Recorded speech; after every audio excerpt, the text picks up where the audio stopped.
ఇప్పుడు నేను మాట్లాడబోయే టాపిక్ చాలా సీరియస్ అండ్ కొంచెం ఎమోషనల్.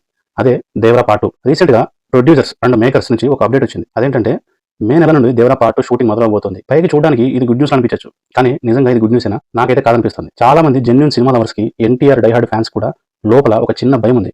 ఎందుకంటే దేవరా పార్ట్ 1 మనకి మిగిల్చిన ఎక్స్‌పీరియన్స్ అలాంటిది. 'త్రిబుల్ ఆర్' లాంటి గ్లోబల్ హిట్ తర్వాత ఎన్టీఆర్ రేంజ్ స్కై లెవెల్‌లో ఉంటే దేవరా దాన్ని ఎక్కడికో తీసుకెళ్తుంది అనుకున్నాం. కానీ తీరా థియేటర్‌లో చూస్తే ఆ స్క్రీన్ ప్లే, ఆ కథనము, ఆ విజువల్స్ చాలా డిసప్పాయింట్ చేసాయి. కేవలం అనిరుద్ మ్యూజిక్ మీద, జూనియర్ ఎన్టీఆర్ నటన మీద డిపెండ్ అయ్యి లాక్కొచ్చిన సినిమా ఇది. ఇప్పుడు అదే వీక్ ఫౌండేషన్ మీద పార్ట్ 2 కట్టడం ఎంతవరకు కరెక్ట్?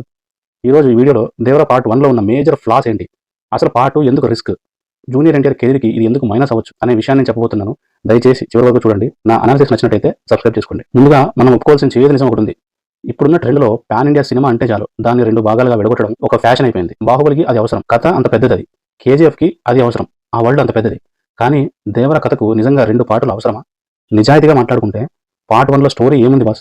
ఒక భయం లేని తండ్రి అంటే దేవర క్యారెక్టర్, భయం ఉన్న కొడుకు అది వరా క్యారెక్టర్, వెన్నుపోటు పొడిచే విలను అది సైఫ్ అలీ ఖాన్. ఈ చిన్న లైన్ పట్టుకొని 3 గంటల సినిమా తీశారు. 'త్రిబుల్ ఆర్' తర్వాత జూనియర్ ఎన్టీఆర్ నుండి ఆడియన్స్ ఎక్స్పెక్ట్ చేసింది వేరు. రాజమౌళి గారు కొమరం భీమ్గా జూనియర్ ఎన్టీఆర్ ని, ఎమోషన్ ని, అగ్రెషన్ ని పీక్స్ లో చూపించాడు. ఆ తర్వాత వెంటనే కొరటాల శివ గారు దేవరా అంటూ వచ్చినప్పుడు మనం ఏదో కొత్త ప్రపంచాన్ని ఊహించుకున్నాం, కానీ అది జరగలేదు. కానీ సినిమా చూసాక అర్థమైంది ఏంటంటే మేకర్స్ దగ్గర ఉన్నది పార్ట్ 2 స్టోరీ మాత్రమే అని. కానీ దాన్ని డైరెక్ట్గా చెప్పకుండా కమర్షియల్గా వర్కౌట్ అవుతుందని బలవంతంగా పార్ట్ 1ని క్రియేట్ చేశారు. దీనివల్ల ఏమైంది? పార్ట్ 1 మొత్తం ఒక ట్రైలర్ లాగా లేదా ఒక పెద్ద ఇంట్రడక్షన్ ఎపిసోడ్ లాగా అనిపించింది తప్ప ఒక పూర్తయిన సినిమా ఫీలింగ్ ని ఎక్కడా కలిగించలేదు. సినిమా అయిపోయాక బయటకు వచ్చే ఆడియన్కి వావ్ అనే ఫీలింగ్ రాలేదు, అమ్మయ్య అయిపోయిందిరా బాబు అనే ఫీలింగ్ వచ్చింది. ఇది ఎన్టీఆర్ లాంటి గ్లోబల్ స్టార్ కి జరగాల్సిన అవమానం కానే కాదని అడిగితే. సరే 2 పార్ట్లు చేశారా అనుకుందాం. కనీసం పార్ట్ 1 స్క్రీన్ ప్లే గ్రిప్పింగ్ గా ఉందా? లేదు. దేవరా పార్ట్ 1లో అతిపెద్ద మైనస్ ఏంటి తెలుసా? రైటింగ్. చాలా week writing, lag and repetition అనమాట. ఫస్ట్ హాఫ్ లో సముద్రం బ్యాక్ డ్రాప్ లో జరిగే వెపన్స్ స్మగ్లింగ్ సీన్స్ ఎన్నిసార్లు చూపించారు భయ్య. అదే కంటైనర్స్, అదే ఫైట్స్, అదే వార్నింగ్స్. కథ ఒక్కడు కూడా ముందు కదలదు. కేవలం ఎలివేషన్ షాట్స్ కోసము సీన్ సాగదీసినట్టు క్లియర్ గా అర్థమైపోతుంది కదా ఆ సినిమా పార్ట్ 1 చూస్తేనే. అండ్ ఇంకొకటి వరా క్యారెక్టర్ ఆర్క్ అనమాట, అంటే అది డిజైన్ చేసిన తీరు. సెకండ్ హాఫ్ లో ఎన్టీఆర్ వరాగా ఎంట్రీ ఇచ్చిన తర్వాత సినిమా గ్రాఫ్ ఒక్కసారిగా పడిపోయింది. తండ్రి దేవర క్యారెక్టర్ లో ఉన్న ఇంటెన్సిటీ కొడుకు క్యారెక్టర్ లో అస్సలు లేదు. కొడుకు భయస్తుడు అని చూపించాలి, కానీ అది ఎంతసేపు? క్లైమాక్స్ వరకు హీరోని డల్ గా ప్యాసివ్ గా చూపించడం వల్ల మాస్ ఆడియన్స్ డిస్కనెక్ట్ అయ్యారు. మనం జూనియర్ ఎన్టీఆర్ ని చూసేది ఎనర్జీ కోసమే కదా, దాన్ని పూర్తిగా చప్పగా మార్చేసి ఎట్లుంటది? అండ్ ఇంకొకటి ప్రెడిక్టబుల్ ట్విస్ట్ లేని ట్విస్ట్ అనమాట. అంటే సినిమా రిలీజ్ ముందు బాహుబలి లాంటి క్లైమాక్స్ ఉంటుంది అని చెప్పేసి ప్రీ రిలీజ్ ఈవెంట్ లోనే కాదు, అండ్ నార్త్ లో జరిగిన ప్రమోషన్స్ లో కూడా, ఈవెన్ కరణ్ జోహర్ వాళ్ళతో ఇంటర్వ్యూస్ లో కూడా అసలు ఇది ఎక్స్పెక్ట్ చేయని క్లైమాక్స్ మళ్ళీ ఉండబోతుంది ఆఫ్టర్ బాహుబలి అని చెప్పేసి చాలా ఊదరగొట్టారు. బట్ లాస్ట్ లో చూస్తే ఏమైంది? క్లైమాక్స్ లో వచ్చే ఆ ట్విస్ట్, ఆ యతి క్యారెక్టర్ నిజంగా ఎవరైనా థ్రిల్ అయ్యారా? సోషల్ మీడియాలో నెల రోజుల ముందే అందరూ గెస్ చేసిన ట్విస్ట్ అది. అంత వీక్ ట్విస్ట్ ని నమ్ముకొని పార్ట్ 2 మీద హైప్ క్రియేట్ చేయాలనుకోవడం అతి పెద్ద అవివేకం కాదా మరి ఇంకేంటి? అండ్ ఇంకొకటి విలన్ క్యారెక్టర్ సైఫ్ అలీ ఖాన్ పట్టుకొచ్చారు. ఫస్ట్ లో బానే ఉంది, కానీ పోను ఆయన పాత్ర కేవలం పక్కన నిలబడి కోపంగా చూడడానికి పరిమితం అయిపోయింది తప్ప హీరోకి సరైన ఛాలెంజ్ విసిరే విలన్ లేకపోతే హీరో ఎలివేషన్ పడదు. పార్ట్ 1లో అదే జరిగింది. సరే ఈ క్యారెక్టర్స్ అన్ని పక్కన పెడదాం. ఒకసారి టెక్నికల్ విషయానికి వస్తే ఈ సినిమాని బతికించింది ఒక్కడే, అనిరుద్ రవిచంద్రన్ అంతే. ఆయన బ్యాక్గ్రౌండ్ స్కోర్, బీజిఎం లేకపోతే చాలా సీన్స్ లో జనాలు నిద్రపోయేవాళ్ళంటే నమ్మండి. కానీ ఒక సినిమా కేవలం మ్యూజిక్ మీద ఎంతసేపు నడుస్తుంది చెప్పండి? చుట్టమల్లే పాట హిట్ అయింది కాబట్టి ఫ్యామిలీస్ వెళ్ళారు, ఫియర్ సాంగ్ బాగుంది కాబట్టి ఓపెనింగ్స్ బాగా వచ్చాయి. కానీ కంటెంట్ అండ్ అదే విఎఫ్ఎక్స్ అండ్ విజువల్స్ విషయానికి వస్తే హాలీవుడ్ స్థాయి విజువల్స్ ఇస్తామని చెప్పారు, కానీ మనకు దక్కింది ఏంటి? చీకటి, డార్క్ థీమ్. సగం సినిమా రాత్రిపూట లేదా చీకటిగా ఉండే సెట్స్ లో నడుస్తుంది. సముద్రం మీద జరిగే ఫైట్స్ లో క్లారిటీ లేదు. ఆ షార్క్ సీన్ అయితే కొంతమందికి నచ్చిన, చాలా మందికి అది కార్టూన్ గ్రాఫిక్స్ లా అనిపించింది. 'త్రిబుల్ ఆర్' లో పులులు తోడేలతో ఫైట్ చేసిన జూనియర్ ఎన్టీఆర్ చూశాక ఈ క్వాలిటీ విఎఫ్ఎక్స్ చూస్తే సాటిస్ఫాక్షన్ ఎలా వస్తుంది?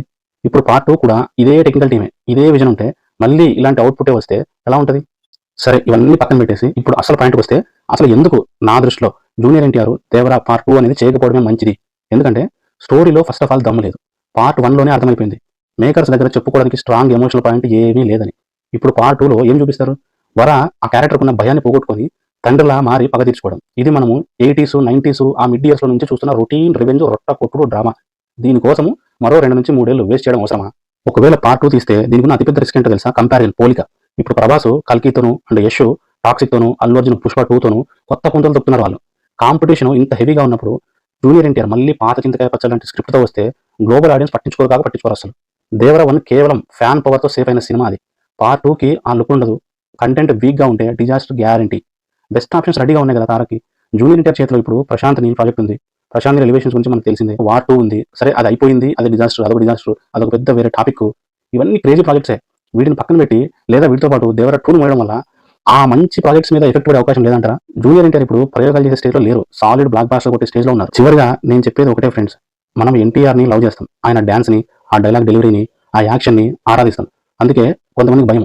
ఆయన టాలెంట్‌కి సరిపోని స్క్రిప్ట్ ఎంచుకున్నప్పుడు ఒక అభిమానిగా హెచ్చరించడము మా బాధ్యత. 'దేవర పార్ట్ 1' అనేది ఒక గుణపాఠం. నిజంగా చెప్తున్నా, ఇదొక lesson. Cinema commercial blockbuster అయ్యుండొచ్చు. బట్ యాస్ ఎ సినిమాటిక్‌గా ఆలోచిస్తే, యాస్ ఎ ఫ్యాన్ బాయ్‌గా, యాస్ ఎ మూవీ లవర్‌గా జూనియర్ ఎన్టీఆర్ స్థాయి సినిమా కానే కాదు 'దేవర పార్ట్ 1'. దాన్ని అక్కడితో వదిలేసి, ఆ కథని అక్కడితో ఎండ్ చేసి, ఇది నా పర్సనల్ అభిప్రాయం. లేదా ఖచ్చితంగా పార్ట్ 2 తీయాలనుకుంటే దయచేసి స్క్రిప్ట్‌ని పూర్తిగా మార్చండి. కొరటాల గారు ఆ పాత ఫార్మాట్‌ని పక్కన పెట్టి స్క్రీన్ ప్లేని క్లిప్పింగ్‌గా రాసుకుంటేనే సెట్స్ మీదకి వెళ్ళండి. లేకపోతే రిజల్ట్ ఊహించడం అనేది పెద్ద కష్టమైతే కాదు, ఏం జరగబోతుందో అనేది. ఇలా 1 కాదు, 2 కాదు ఫ్రెండ్స్. 'దేవర పార్ట్ 1' విషయంలో చాలా చాలా డిస్సాటిస్ఫాక్షన్ నా పర్సనల్‌గా అయితే. ఎందుకంటే 'త్రిబుల్ ఆర్' లాంటి అంత మంచి బ్లాక్ బస్టర్ హిట్ తర్వాత అంత క్రేజ్‌ని ఉపయోగించుకోవాల్సిన సినిమా అయితే కానే కాదది. మాస్ ఎలివేషన్స్, బీజీఎం వల్ల ఎలివేట్ అయ్యాయి గానీ, అండ్ జూనియర్ ఎన్టీఆర్ యాక్టింగ్ కూడా ఆ సినిమాలో లేని ఎమోషన్‌ని చూపించడానికి ట్రై చేస్తున్న క్యారెక్టర్ అనమాట. వర క్యారెక్టర్ గాని. సో ఇది ఇలా 1 కాదు, 2 కాదు. 'దేవర పార్ట్ 1' ఎలాగైతే కరెక్ట్ కాదో అనుకున్నామో, మళ్ళీ ఇప్పుడు 'దేవర పార్ట్ 2' అంటే ఇంకా ఎక్కడుంటది ఇంకా? ఇంక దీనికి మళ్ళీ ఇంకొక 2 ఏళ్ళు, 3 ఏళ్ళు షూటింగ్ జరుగుతుందంటే మళ్ళీ ఇంక వేరే ఏ ప్రాజెక్ట్స్ ఉండవు. So this is my personal opinion on 'Devara part 2' అవసరమా అనే దాని మీద నా విశ్లేషణ. మీరు చెప్పండి, నిజంగా 'దేవర పార్ట్ 1' మీకు నచ్చిందా? ఒకవేళ నచ్చుంటే 'దేవర పార్ట్ 2' నిజంగా 'దేవర పార్ట్ 2'కి స్కోప్ ఉందా? అసలు పార్ట్ 1 స్టోరీతో కంపేర్ చేస్తే పార్ట్ 2 స్కోప్ ఉందా? అలా కాదు, అసలు స్టోరీ ఉన్నదంతా 'దేవర పార్ట్ 2'లోనే ఉంది కాబట్టి, సో తీస్తే దాని బ్లాక్ బస్టర్ ఖచ్చితంగా కొడుతుంది అనేది మీకు ఎలాంటి అభిప్రాయం ఉందో ఒకసారి కామెంట్‌లో షేర్ చేయండి. So that we will discuss. నా వీడియోని మీకు నచ్చినట్లయితే షేర్ చేసి, సబ్స్క్రైబ్ చేసి, లైక్ చేయండి. Thank you very much.